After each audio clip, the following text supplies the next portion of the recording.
경기도 신도시에 살고 있는 결혼 3년 차 20대 여자입니다. 요즘 기준으로는 조금 이른 나이에 결혼을 하고 아이를 낳고 정신없이 살다 보니 확실히 감정적으로 기복 없이 무뎌지는 것 같더라고요.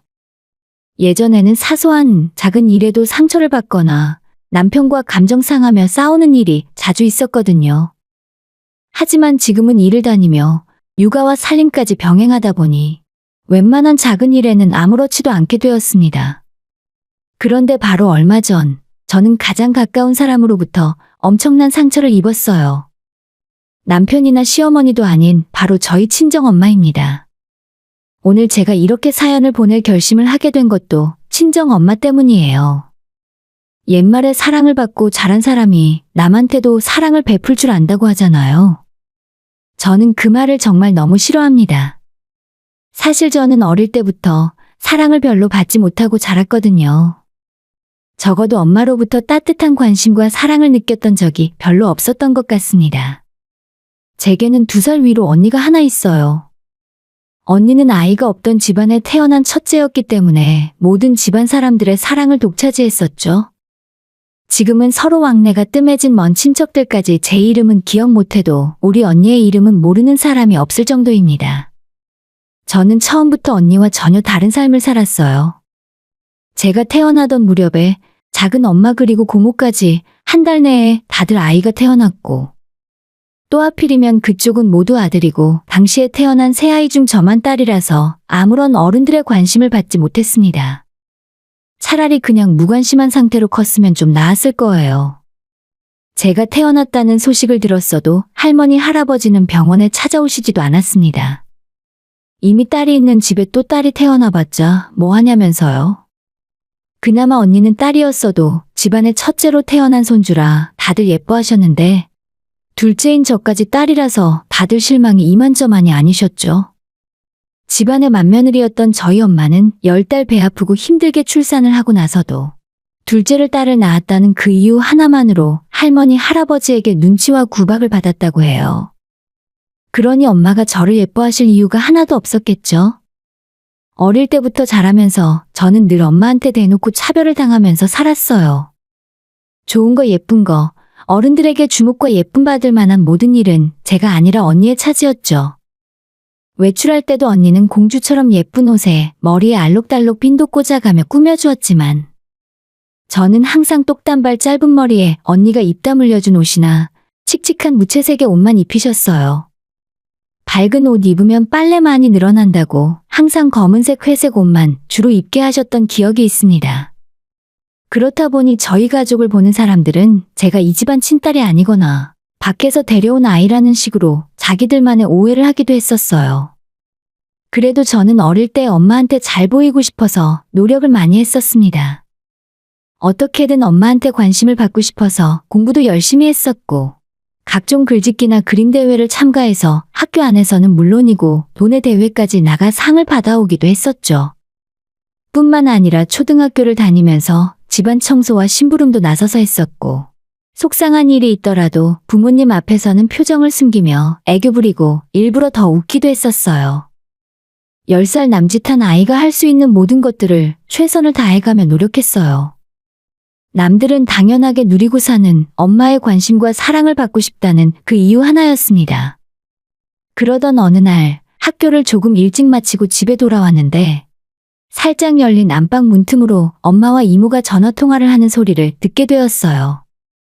이야기를 엿듣고 싶지도 않아서 그냥 제 방으로 가려다가 갑자기 제 이름이 들리길래 발걸음을 멈추고 숨죽여 듣게 되었어요. 혜진이 그 기집애는 어쩜 애가 귀여운 맛이 하나도 없는지 몰라? 여우 같은 게 지언니 한번 이겨먹으려고 악바리처럼 공부하고 글짓기며 그림 그리는 대회 나가서 상 받아오더라. 얼마 전부터는 피아노도 배우겠다고 해서 피아노 학원도 보내고 있잖아. 뭐? 기특해? 기특하면 너가 데려다가 키울래? 걔가 얼마나 영악하고 가증스러운 줄 아니? 언제 한 번은 어떻게 반응하나 보려고 내가 크게 혼낸 적이 있었는데 눈물 한 방울 뚝 흘리더니 바로 생글생글 웃는 거 있지? 하여간 지 할머니랑 똑같이 생겨서 하는 짓도 완전 똑같아. 내 배 아파서 낳은 앤데도 정이 하나도 안 간다니까.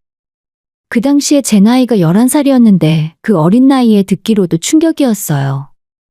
다른 사람도 아닌 제 엄마가 저를 눈엣 가시로 생각하고 있었다니. 그런 줄도 모르고 엄마한테 잘 보이고 싶어서 그렇게 기를 쓰고 노력했던 제가 창피하고 얼굴이 화끈거릴 정도로 부끄러웠죠. 그리고 동시에 엄마가 너무나도 미웠습니다. 내가 이렇게 큰 상처를 받은 만큼 엄마한테도 똑같이 상처를 주고 싶었어요. 그 당시에 내가 엄마한테 할 수 있는 가장 큰 복수는 엄마 앞에서 내가 없어지는 것이 나을 것 같았습니다. 무작정 그 길로 집을 나와서 길바닥을 엉엉 울며 달렸고 어디로 가야 하는지도 모르고 그냥 달렸습니다. 돈도 없고 그때는 핸드폰도 없었기 때문에 이대로 사라지면 저를 찾을 방법이 없을 거라 생각했어요. 막상 집은 나왔는데 진짜로 갈 곳이 하나도 없어서 개천 옆에 산책로를 따라서 몇 시간이고 무작정 걸었죠. 해가 떨어지고 어두워지자 인적도 뜸해지고 무섭더라고요. 다시 집으로 돌아가려 해도 길을 몰라서 어떻게 가야 하는지도 모르는 상황에서 너무 지쳐 벤치에 앉아 있었습니다. 막상 집을 나올 때까지는 어떻게든 되겠지 하는 생각이었는데 무섭고 막막하고 세상에 왜 나만 이런 일을 겪어야 하나 서러운 마음에 눈물이 펑펑 나더라고요. 밤 12시가 넘어서 집을 뛰쳐나온 걸 후회하고 있을 때쯤 갑자기 저를 부르는 목소리가 들렸어요. 어떻게 알았는지 퇴근한 아빠가 저를 찾아오셨고 아빠의 목소리가 들리자마자 저도 모르게 달려갔죠. 감정이 복받쳐 올라 아빠 품에 안겨 한참을 울었어요. 그리고 그날 제가 들었던 이야기를 아빠에게 모조리 이야기했습니다. 집에 다시 돌아가고 싶지 않고 엄마 얼굴을 보고 싶지도 않다고 했어요.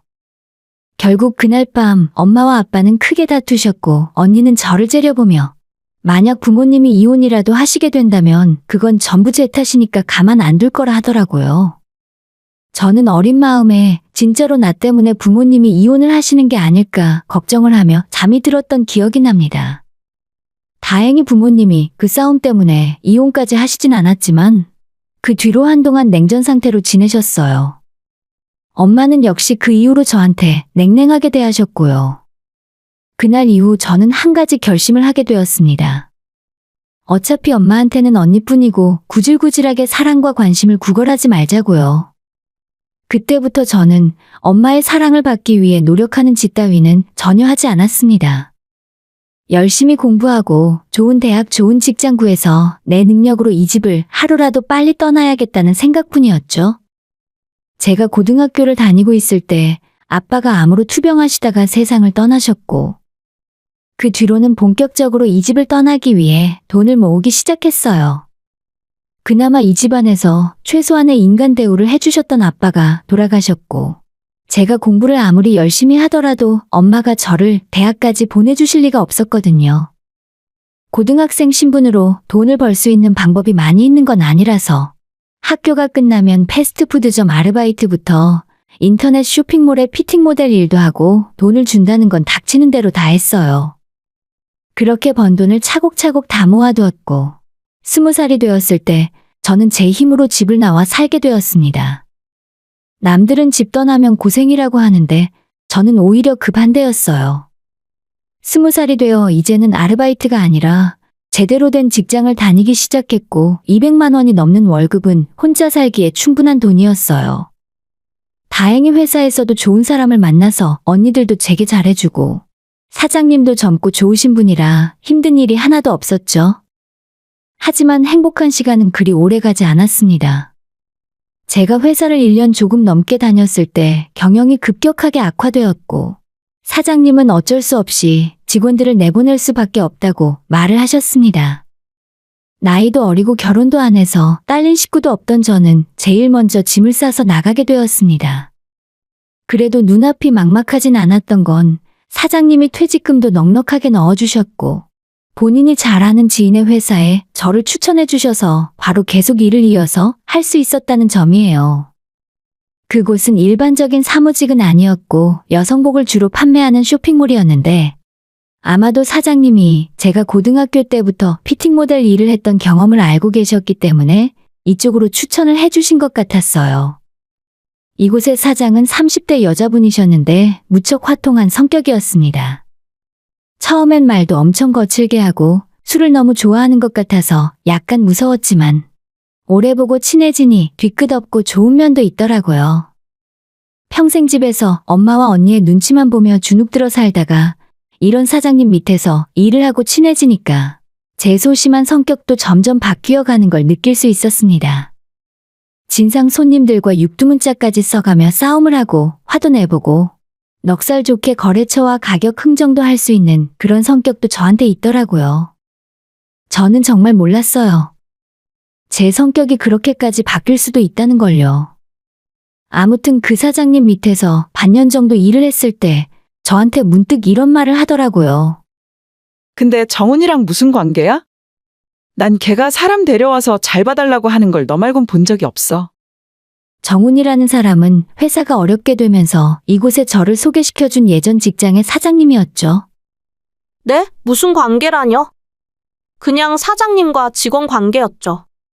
아니, 나는 두 사람 사이에 뭔가 있는 줄 알았는데. 정훈이가 아무 마음도 없는데 너를 잘 부탁한다면서 나한테 데려왔을 리가 없어.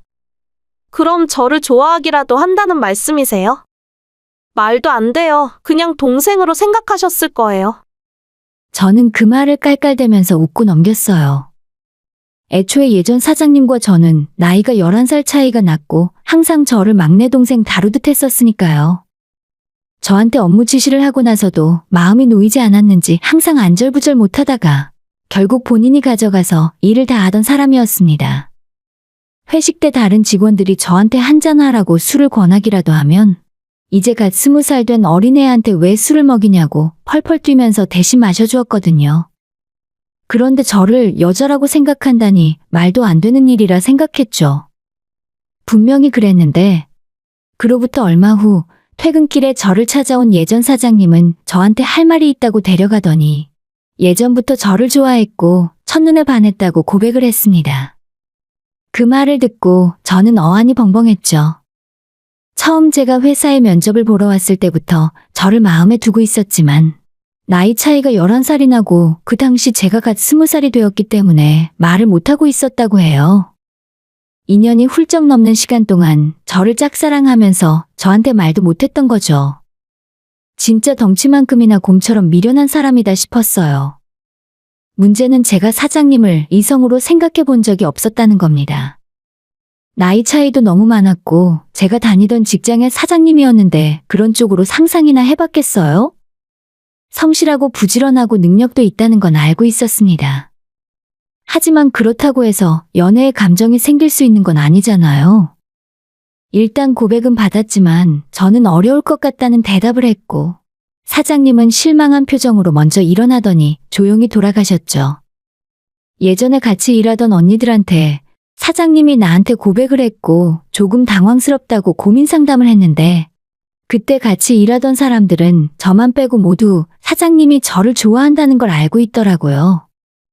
물론 그런 말을 들어도 갑자기 관심 없던 사람이 좋아질 수는 없는 문제였고 그저 사장님이 저를 많이 챙겨줬던 것이 단순하게 동생처럼 생각해서 그런 건 아니었다고 느끼게 되었어요. 정말 고맙다는 생각이 다시 한번 들면서 그날 이후 머릿속에 사장님에 대한 생각이 끊이질 않고 들었습니다. 하지만 그렇게 한번 고백한 이후로 사장님은 제 앞에 나타나지도 않았고 연락조차 한 적이 없었어요. 종종 잘 지내냐, 새로 다니는 회사는 마음에 드냐, 괴롭히는 사람은 없냐고 안부 연락을 하던 사람이었는데 갑자기 모든 연락이 뚝 끊겼더니 신경이 쓰이더라고요. 그렇다고 제가 먼저 연락하기도 좀 애매한 상황이었죠. 제 입으로 고백을 거절해놓고 왜 연락 안 하냐고 물어보는 건 이상하잖아요.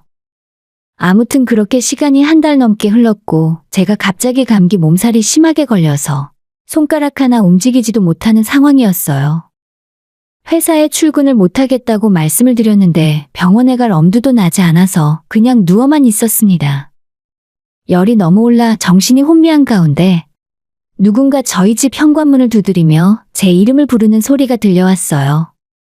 거의 네 발로 기다시피 해서 현관문을 열었더니 예전 사장님이 문 앞에 서 있었고 약국 봉투를 들고 있었어요. 상태가 심각한 저를 데리고 병원에 가서 주사를 맞고 집에 와서 약까지 먹인 후에 제 열이 떨어지는 걸 확인하고 나서야 다시 일하러 가시더라고요. 혼자 살면 잘 먹어야 한다고 죽도 사놓으시고 반찬도 이것저것 사서 냉장고에 넣어놓고 가셨어요. 집에서 독립하고 혼자 살기 시작한 뒤로 세상에 똑 떨어져 나와 있는 기분이었는데 이런 저한테도 내 편이 생긴 것 같은 든든한 기분이었죠. 있는 그대로의 저를 사랑해주는 사람이 있다고 하니 너무 감동이었습니다. 그리고는 이 남자를 절대 놓치지 말아야겠다는 생각이 들었어요. 몸이 완전히 나은 후에 제가 먼저 연락해서 만나자고 했고 진지하게 사귀어보자고 제가 먼저 이야기했죠. 그날을 기점으로 연인이 되었고 2년 정도 사귀고 나서 조금은 이르지만 결혼 준비를 하기 시작했어요. 주변 사람들은 모두 저희의 결혼 소식을 환영하고 축하해 주었고 시부모님들도 인사를 드리러 갔더니 따뜻하게 맞이해 주셨어요. 문제는 저희 집이었죠. 제가 20살에 집을 나온 후에는 엄마와 언니에게 연락 한 번 없이 살다가 이제 결혼하겠다고 연락하는 것도 좀 이상하긴 하더라고요. 그렇다고 멀쩡히 엄마가 살아계신데 없는 사람처럼 비워놓고 결혼식을 올리는 것도 뭔가 내키진 않았습니다. 일단 인사라도 드리러 가야겠다 생각해서 연락을 드렸더니 집에 한번 들르라고 하시긴 하셨어요.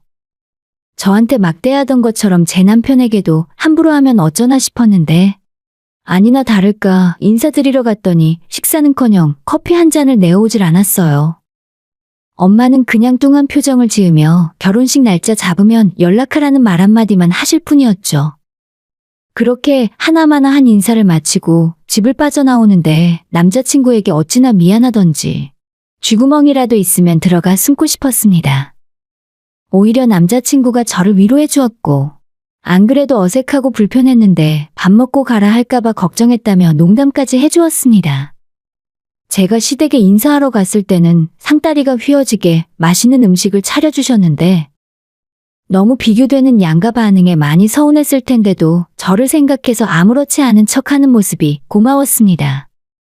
아무튼 그렇게 양가 인사까지 마치고 본격적으로 결혼 준비를 시작했어요. 예단이랑 폐물은 생략했고 남자친구와 시댁에서 신혼집을 마련하고 저는 그동안 모아둔 돈으로 혼수를 어느 정도 맞추고 시작할 수가 있었습니다. 친정에는 10원짜리 한 푼 받지 않고 결혼할 수 있었죠. 결혼하고 1년쯤 지나서 임신을 한 저는 작년에 건강한 딸을 낳았어요. 솔직히 아이가 생기고 엄마가 되고 나니 친정엄마 생각이 더 많이 나더라고요. 엄마도 나를 낳을 때 이렇게 힘들게 고생을 했겠구나 생각을 하니까 그동안 엄마를 미워하고 원망했던 것이 죄송했습니다. 그래서 아이 낳고 얼마 후에 엄마에게 전화를 걸었어요. 하지만 돌아온 대답이 가관이었습니다. 너 혹시 나한테 산후조리 도와달라고 연락한 거니? 그런 거면 꿈깨. 난 너 낳고 둘째도 딸이라고 미역국도 제대로 못 얻어먹었어. 조리원에 들어가던 사람을 사서 하던 너가 알아서 해. 저는 산후조리 이야기도 꺼낸 적 없고 애초에 친정엄마가 불편했기 때문에 제 산후조리를 도와달라고 할 생각은 전혀 없었어요.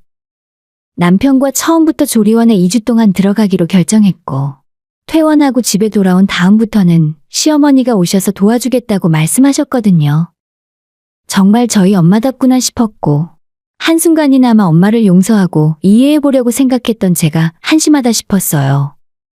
조리원 2주 동안 열심히 몸을 풀었지만 초산이다 보니 몸 컨디션은 금방 올라오지 않았습니다. 시어머니가 아침 저녁으로 저희 집에 오셔서 제 밥도 챙겨주시고 아이 기저귀 가는 것도 전부 다 해주셨어요. 막상 어머님이 해주시겠다고 한 거지만 시어머니에게 수발받으며 누워있는 것이 여간 마음 불편한 일이 아니었습니다. 하지만 어머님께서 자꾸 편하게 생각하라 하셨고 저도 최대한 회복에만 집중했어요. 시어머니에게 받은 사랑이 많다 보니 저도 어머님을 각별하게 생각하게 되더라고요. 어머님이랑 외출하러 나가면 사람들은 저희를 친정엄마와 딸로 생각하는 사람이 많았습니다. 저도 마음으로는 이미 시어머니를 친정엄마라고 생각하며 살았고요. 시간은 빠르게 흘러 딸아이 돌이 다가왔습니다. 한참 돌잔치 준비를 하고 있는데 오랜만에 친정엄마에게 전화가 왔습니다. 제대로 된 근황 인사도 없이 다짜고짜 주말에 집으로 들르라 하셔서 남편에게 애를 맡기고 친정으로 가게 되었죠. 마침 분가에서 따로 살고 있는 언니도 집에 있더라고요. 엄마는 제 얼굴을 보자마자 이상한 소리를 하는 겁니다. 조만간에 네 언니도 결혼을 하게 될 거고 이 큰 집에 나 혼자 사는 것도 적적하고 해서 너희들이 이 집에 들어와서 살아라. 이 집이 훨씬 넓고 초등학교도 가까워서 나중을 생각하면 그게 나을 거야. 이게 무슨 소리인가 싶었죠. 언제부터 엄마가 저를 생각했다고 집에 들어와 같이 살자니요. 게다가 하루아침에 처가살이를 하게 되는 저희 남편 입장은 어떻겠어요. 애초에 말이 안 되는 소리였죠. 갑자기 불러서 무슨 헛소리를 하는 거야? 내가 왜 엄마랑 같이 살아? 엄마는 사위 이름이나 기억해? 지금까지 따뜻한 밥 한 번 해먹인 적 없으면서 우리 보고 엄마를 모시고 살라고? 나 말고 엄마가 좋아하는 큰딸이랑 같이 살자고 해. 저는 어찌나 화가 나던지 그동안 속에 묻어뒀던 서운한 이야기까지 전부 꺼내 하소연했죠. 그랬더니 엄마가 하는 말이 더 가관이었습니다. 넌 예나 지금이나 그 싸가지는 변함이 없구나. 낳아주고 키워주고 고등학교 졸업까지 공부도 다 시켜줬으면 너도 이제 자식된 도리는 해야 하는 거 아니냐? 부모가 나이 먹고 힘 없어지면 당연히 모시고 살 생각을 해야지. 어떻게 이제 시집가는 언니한테 떠넘길 생각부터 할 수가 있어? 진짜 기가 막혀 말도 안 나왔습니다. 엄마의 황당한 논리에 말문이 턱 막혀 있었는데 언니가 하는 말이 더 얄미웠습니다. 엄마, 쟤 원래 옛날부터 저랬잖아. 기집애가 얼마나 이기적인지 몰라. 뭐? 이기적이라고? 그걸 누가 할 소린데 언니 입에서 나와? 언니는 이날 이때까지 엄마한테 용돈 받고 편하게 살았잖아. 대학 졸업하고 취직도 안 하고 엄마 등골 빨다가 시집가는 주제에. 그리고 내가 듣는 기가 없을 줄 알아? 언니 시집 갈 때 혼수해 갈 돈이 없어서 엄마가 집담보로 대출까지 받아줬다며? 제 말이 틀린 게 하나 없었습니다. 공부도 못하던 언니는 돈만 내면 갈 수 있는 그런 대학에 갔으면서도 엄마한테 학비와 생활비 용돈까지 다 받아서 쓰고 대학 졸업한 뒤로 취직도 못한 채 계속 엄마 등골을 빨며 살았어요. 나이가 찼으니 시집은 가야 하는데 모아놓은 돈은 없어서 엄마가 살던 집을 담보로 대출을 5천을 받아 언니에게 혼수하라고 주었죠. 저 결혼할 때는 10원 한 장 안 줬으면서 진짜에도 너무한다 싶었습니다. 아무튼 제가 언니한테 쏘아 붙였더니 엄마는 아예 저를 한 대 칠 기세로 욕을 하셨어요. 너 언니가 네 친구야? 버르장머리라고는 약에 쓰려고 해도 없는 기집애가? 누구는 너 같은 거랑 살고 싶어서 이러는 줄 알아? 나도 싫어. 너 얼굴 보고 있으면 너희 할머니 생각나서 소름 끼쳐. 엄마가 저한테 화를 내자 이번엔 언니가 황당하다는 듯 이야기했죠. 엄마, 그게 무슨 소리야? 쟤랑 안 살면 누가 엄마 병수발을 들어. 나보고 하라는 건 아니지? 난 못해. 난 엄마 병수발 들기 싫단 말이야. 병수발이라니 이게 무슨 소리인가 싶었습니다. 엄마가 갑자기 저랑 살겠다고 했던 이유가 바로 이것 때문이었죠. 솔직히 저는 엄마가 저를 부른 이유가 언니 결혼할 때 돈 좀 보태라고 할 줄 알았는데 뜬금없이 같이 살자고 해서 무슨 바람이 불었나 싶었습니다. 아, 이거였어? 엄마 아파서 누가 수발 들어줘야 하니까 이제 와서 나랑 살겠다고? 애지중지하던 큰딸 고생시키기 싫으니까 나를 부려먹자 이런 거야? 참 대단들하다 대단들해. 난 더 이상 이 집구석과 엮일 일 없으니까 지지든 볶든 두 사람이 알아서 해. 다시는 나한테 연락하지 마. 저는 그 길로 엄마 집을 나와서 돌아왔어요. 솔직히 오는 길에 마음은 편하지 않았습니다. 아무리 미워하는 엄마라지만 몸이 아파서 혼자 살기 힘들다는데 어떻게 제가 아무렇지 않을 수 있겠어요. 하지만 절대로 엄마를 모시고 살면서 병수발 들어줄 생각은 없습니다. 살던 집 정리해서 그 돈으로 시설을 들어가든 말든 알아서 할 문제죠. 저는 저한테 조건 없이 사랑을 준 남편과 시댁에 제 사랑을 줄 생각입니다. 항상 고마운 마음을 잊지 않고 은혜를 보답하며 살 거예요. 시부모님은 몇 번이건 몇 년이건 모시고 살며 병수발까지 할 수 있는데 저희 엄마와는 단 하루도 같이 못 살아요. 오늘의 사연은 여기까지입니다. 구독과 좋아요, 알림 설정은 많은 힘이 됩니다. 다들 행복하시고 좋은 하루 되세요.